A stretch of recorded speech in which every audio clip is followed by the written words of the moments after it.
The night was thick with Georgia heat, the kind that sits on your chest like a stone and refuses to let go.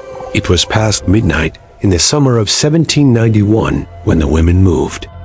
They moved in silence, pressed low against the earth, their bare feet reading the ground like a language only they understood. Every root, every soft patch of soil, every dry branch that could betray them with a single crack. There were 11 of them, 11 women who had decided on the same night with the same quiet fury that they would rather die running than live another day inside the borders of the Smith plantation. They carried nothing, nothing except the names of their children, whispered over and over like prayers, and the desperate, burning knowledge that whatever lay ahead in the darkness could not possibly be worse than what they were leaving behind. One of them, a woman named Celia, paused for a moment at the edge of the cotton field. She looked back at the big house, white columns, candlelight still flickering in one upstairs window. She looked at it for exactly 3 seconds. Then she turned away and never looked back again. There is a version of Southern history that was written by the people who lived in the big houses. In that version, the plantations of Georgia, South Carolina, and the wider cotton belt were places of order, prosperity, and Christian virtue. The men who owned them were described in letters and diaries as firm but fair, as pillars of their communities, as gentlemen whose word was their bond. Their wives were portrayed as gracious hostesses, devoted mothers, guardians of domestic peace. The newspapers of Savannah, Augusta, and Charleston printed their names with respect. The churches knew them by their donations. The county courts knew them by their land deeds. Subscribe to the channel, like and share this video. And before we continue, tell me which city country you are watching this video from. By the 1790s, cotton had begun its transformation into the economic engine that would reshape the entire American South. The invention of the cotton gin in 1793 was still a few years away, but long staple Sea Island cotton was already being cultivated profitably along the Georgia and Carolina coasts. Inland, short staple cotton was being grown on expanding plantations, demanding enormous quantities of enslaved labor. A single productive plantation in Georgia could yield between 200 and 500 pounds of cleaned cotton per acre, and a moderately sized operation of 300 acres could generate annual profits that placed a family firmly among the regional elite. Land was valued between $5 and $15 per acre in Georgia's interior during this period, and an enslaved person, a human being reduced to a line in a ledger, was priced anywhere from $200 to $500, depending on age, perceived health, and the cruelty of the market. It was into this world, this precise intersection of agricultural wealth and human degradation, that Alfred and Samantha Smith had built their life. And it was into this world that they had buried a secret so large, so corrosive, so fundamentally at war with the image they projected, that maintaining it had become a full-time occupation for both of them in very different ways. What the newspapers never printed, what the church never asked about, what the county court records carefully omitted, that was where the real history lived, and that is where this story begins. Alfred Beaumont Smith was 48 years old in the summer of 1791, and he was, by every external measure available to his society, a success. His plantation sat on roughly 420 acres of red Georgia clay and river bottom soil, approximately 30 miles southeast of Augusta, a location that placed him within the economic gravity of one of the South's most important trading cities. Augusta's position on the Savannah River made it a natural hub for cotton and tobacco commerce, and the roads connecting the surrounding plantation districts to its warehouses and counting houses were well traveled by men like Alfred, men who rode good horses, wore good coats, and cultivated the appearance of effortless prosperity. He had inherited the land from his father in 1779, along with 23 enslaved people and a house that was already 12 years old.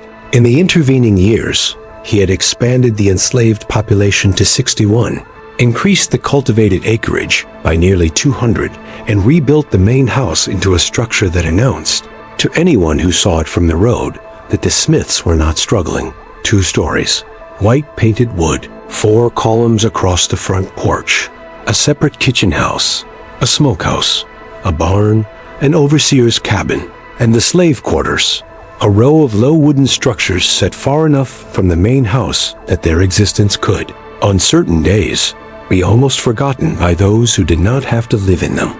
Alfred was not a man who had been born disordered. Those who knew him in youth described him as energetic, charming, with an appetite for life that seemed like simple vitality in a young man. He had been educated at a small academy in Augusta, had traveled once to Philadelphia, had read enough to hold a conversation about politics and commerce.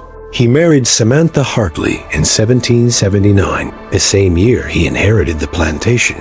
When he was 36 and she was 27, a match that was considered, in the parlance of the time, respectable on both sides. Samantha brought with her a modest dowry, a good family name from Savannah, and a temperament that her mother had trained to be accommodating above all else. She was, by the standards of her world, well prepared for marriage. What she was not prepared for, what no one had told her, what no vocabulary available to a woman of her class in 1779 could have adequately named, was what she encountered on her wedding night and every night that followed. Alfred's compulsion was not something he hid from Samantha. He could not have hidden it. It was too large, too persistent, too physically demanding to conceal from the woman who shared his bed. What he did instead was something more insidious. He framed it, from the very beginning, as her duty to accommodate it. The language of the era, the law of the era, the church of the era, all of them agreed with him. A wife's body was not entirely her own. A husband's needs were not to be questioned. Samantha endured. For 2 years, she endured it alone. It was in the 3rd year of their marriage, in a conversation that Samantha would spend the rest of her life trying to unknow, that Alfred presented her with what he called a solution. He had framed it carefully. The way intelligent men frame the things they know are monstrous, but intend to do regardless. He spoke of his nature as something fixed and beyond his control, of his love for Samantha as genuine but distinct from his appetites, of the practical reality that the plantation offered an alternative that would, he argued, protect her. He would turn to the enslaved women in the quarters. Samantha would be spared. What he did not say, what did not need to be said, was that the women in the quarters had no mechanism for refusal, that their bodies, like their labor, were legally the property of the man who owned the land they stood on, that the word consent, as it applied to an enslaved woman in Georgia in 1782, was a legal and social fiction. Alfred Smith did not ask. He took, and he wrapped the entire arrangement in a private agreement with his wife that transformed his predation into a kind of household policy. Samantha had agreed. She had agreed because the alternative, continued nightly assault of her own body, had felt unbearable, and because she had no language for what either option actually was, and because the walls of her world were so close and so high that she could not see past them to imagine a different kind of life. She had agreed, and in agreeing, she had become a participant in something she would carry like a stone in her chest for the rest of her days. The years passed. Alfred's compulsion did not diminish with age or with access. If anything, the absence of resistance, or what he experienced as the absence of resistance, because the enslaved women's terror was not the same thing as willingness, no matter how his mind translated it, seemed to amplify his demands. By the late 1780s, the women in the quarters knew his patterns. They knew which days were worse. They knew the sound of his boots on the path between the big house and the quarters after dark. They developed systems among themselves, small warnings, arrangements, the desperate informal governance of people trying to protect one another inside a situation where protection was nearly impossible. By 1791, Alfred had subjected, by his own private count, he kept records in a ledger he believed was hidden in his study. With a discretion that was both meticulous and obscene, 43 women to his compulsion over the course of 9 years. He had, on at least 3 documented occasions in that ledger, maintained relations with 5 different women in a single day. He appeared to experience no fatigue, no satiation, no moment of genuine rest. The women he chose were given no choice, no warning beyond the warning that years of living on his plantation had already given them, and no recourse afterward. To complain to the overseer was to invite punishment. To show distress visibly was to be marked as troublesome. To speak of it to anyone outside the quarters was, effectively, unthinkable. What is essential to understand, and what the history books written by people in big houses consistently failed to understand, is that the women in those quarters were not passive. They were not broken. They were people engaged in constant, exhausting, enormously creative acts of resistance and survival. They shared information. They helped one another recover. They held a collective memory of every wrong, and they maintained, quietly, beneath the surface of every interaction with Alfred Smith and his household, a steady and uncooling anger that was the most rational response possible to their situation. Among the 11 women who would eventually run, there had been planning. Not the planning of people with maps and resources and time. They had none of those things, but the planning of people who had learned to communicate in the spaces between observation, in the language of small gestures and well-timed silences.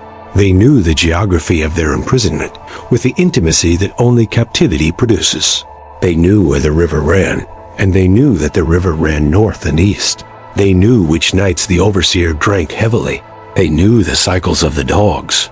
They knew, because they had been paying attention for years, the precise texture of the darkness that Alfred Smith had created around them. Celia had been the one to name the night, not with a speech, not with a meeting, both too dangerous, but with a single word passed from woman to woman over the course of a week, carried in the way that seeds are carried, low to the ground and without fanfare. The word was simply soon. And then, when soon had been received and understood, now, Samantha Smith knew nothing of the plan. She knew, as she always knew, what her husband was, and she had constructed around that knowledge a life that was, on its surface, entirely ordinary. She managed the household with competence. She attended church on Sundays and made the expected donations. She corresponded with her sister in Savannah about recipes and fabric and the small domestic news that filled the letters of women of her class. She had learned over 12 years to hold two realities simultaneously without allowing either to fully contaminate the other. The reality of what her husband was, and the reality of the life she performed for the world. But there are limits to compartmentalization. There are things that, no matter how carefully a person constructs their inner walls, find a way to seep through. Samantha had begun, in recent years, to have difficulty sleeping. She had begun to flinch at sounds she had once heard without reaction.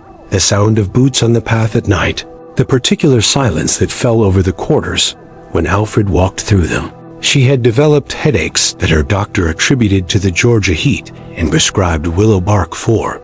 And she had taken the willow bark faithfully, knowing that willow bark was not the remedy for what ailed her. She had thought, sometimes in the privacy of her sleeplessness, about the women across the yard. She had thought about them in ways that she could not have shared with anyone, not with her sister, not with her priest, not with the women she called friends in Augusta. The thinking was formless, a kind of ambient weight, somewhere between guilt and grief and something else that she had no name for. She had not asked herself, in any direct way, what the women in the quarters felt. To ask that question, in the terms it required, would have been to dismantle the entire structure of her life. And so, she had not asked it. She had taken her willow bark and waited for morning.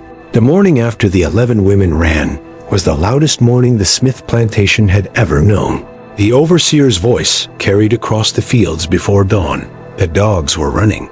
The men were running. Alfred Smith stood on his front porch in his nightshirt, with an expression on his face that was not precisely what Samantha had expected. It was not just anger, not just the rage of a man whose property had fled. There was something underneath it, something she had not seen on his face in many years. Something that took her a moment to identify, because she had never seen it directed outward before. It was fear. He was afraid of what the women knew. He was afraid of what 11 women, once outside the borders of his land, might say to the wrong people, to abolitionists, to northern journalists, to anyone whose pen could put his name in a context that the Augusta newspapers had never printed. He understood, standing on that porch in the Georgia dawn, that the ledger in his study, which he had believed was hidden, which he had believed was private, which he had believed was safe, that ledger was no longer his only vulnerability. The women themselves were walking testimony, 11 of them, moving north in the dark. Most escaped.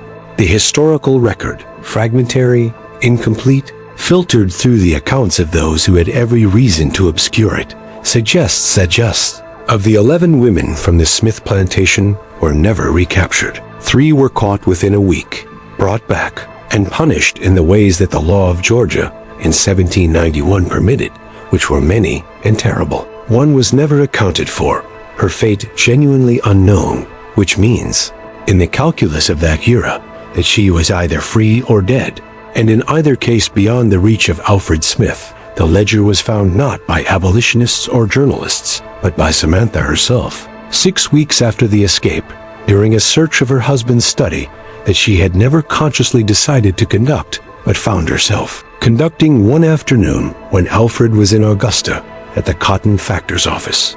She read it in full. She sat at her husband's desk and read every entry, every date, every notation. She sat there for a long time after she finished reading. Then she closed the ledger and put it back where she had found it. What Samantha did with what she read is not entirely known. What is known is that Alfred Smith died in 1798 of a fever at the age of 55. What is known is that the plantation was sold within a year of his death. What is known is that Samantha Smith moved to Savannah, to her sister's house, and lived there quietly until 1821. What is known, and this is the detail that historians occasionally note in footnotes, without fully accounting for its weight, is that she left in her will a sum of money to an organization that assisted free black people in Savannah. Not a large sum, not enough to constitute a confession or a reckoning, but a sum. Make of that what you will. What this story demands, finally, what stories like this one always demand, is that we resist the comfort of distance. It is easy, looking back for more than 2 centuries, to position these events as historical, as finished, as belonging to an era safely sealed away from our own. It is easy to make Alfred Smith into a simple monster, Samantha into a simple victim, the 11 women into symbols of something, rather than into the full, complex, furious human beings they actually were. That ease is itself a kind of dishonesty. The women who ran that night in the Georgia summer of 1791 ran with full knowledge of what they were risking. They ran anyway. That choice, made in darkness, without maps, without guarantees, without anyone to witness it, who had the power to record it for posterity, was one of the most extraordinary acts of human courage that this history contains. It did not resolve cleanly. Most things don't, but it happened. It was real. And the women who made it deserve to be remembered as what they were, not as footnotes, not as symbols, but as people who looked at an intolerable situation and decided, collectively, that they were done tolerating it. If this story reached something inside you, if it pulled at something you recognize, something that feels connected to the present, even as it belongs to the past, then you are already doing the most important work, the work of refusing to look away. The work of insisting that history be told whole, with all its discomfort included. Subscribe to the channel so you don't miss the stories that don't get told in textbooks. And if you want to go deeper, if you want the full context, the documented histories, the real names and real places that inform stories like this one, the link in the pinned comment below takes you to a free ebook. No cost, no catch, just history, told the way it deserves to be told. Because the only way to honor the people who couldn't speak is to make sure that we do. Some days feel off, like I'm standing but still falling. A little pain, a little tired, and no one to tell it all to. There are days that feel unsteady, like I'm drifting out of place. Every step just feels so heavy, with a smile I have to fake. A little hurt I keep inside me, a little weight I always hide, and 1,000 quiet worries I've been holding deep inside. There's no one here to tell it to, no one who would understand. So I carry all these feelings like they're slipping through my hands. A little broken, little lost, trying hard to just get through. All these nights I stay awake with everything I never say to you. I keep walking through the silence like it's all I've ever known. Every crowded room reminds me how it feels to be alone. There's no one here to tell it to, no one who would understand. So I carry all these feelings like they're slipping through my hands. A little broken, little lost, trying hard to just get through. All these nights I stay awake with everything I never say to you.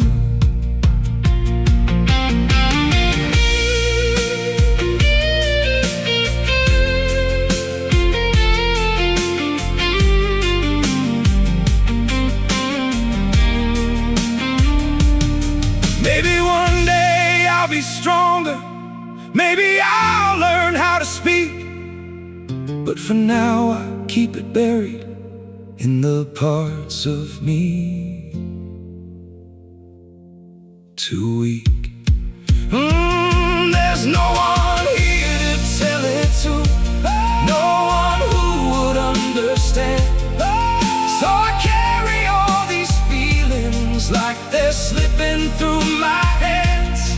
A little broken, little lost, trying hard to just get through.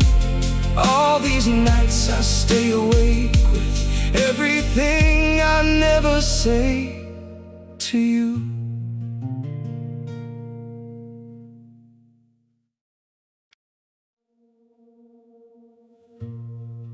Don't pity me. My heart doesn't need your mercy. I can still stand on my own.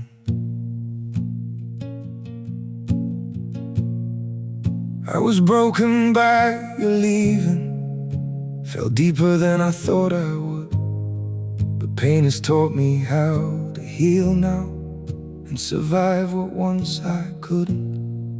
You don't have to look back sadly, don't reach out with guilty hands. What you shattered made me stronger, now I rise where I once collapsed. My heart doesn't need your pity, not another empty sign. I've got enough strength left within me to rebuild this life of mine. My feet are steady through the sorrow, I can stand through all the pain. You don't have to save me, darling, I'll learn to breathe again. I once begged for your affection, now I've learned my worth in scars. And the man you left in pieces found his own way through the dark. My heart doesn't need your pity, not another empty sign. I've got enough strength left within me to rebuild this life of mine. My feet are steady through the sorrow, I can stand through all the pain. You don't have to save me, darling, I'll learn to breathe again.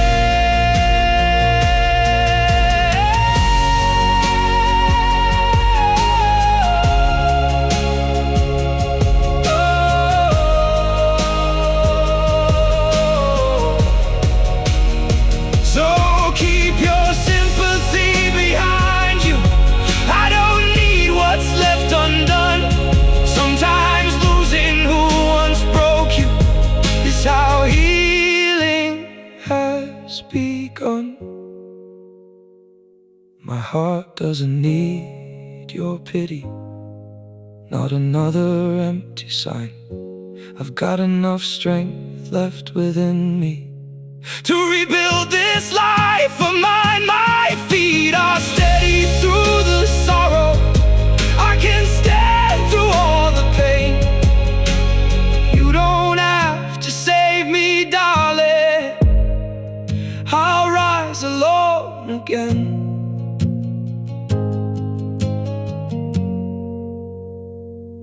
I'll rise alone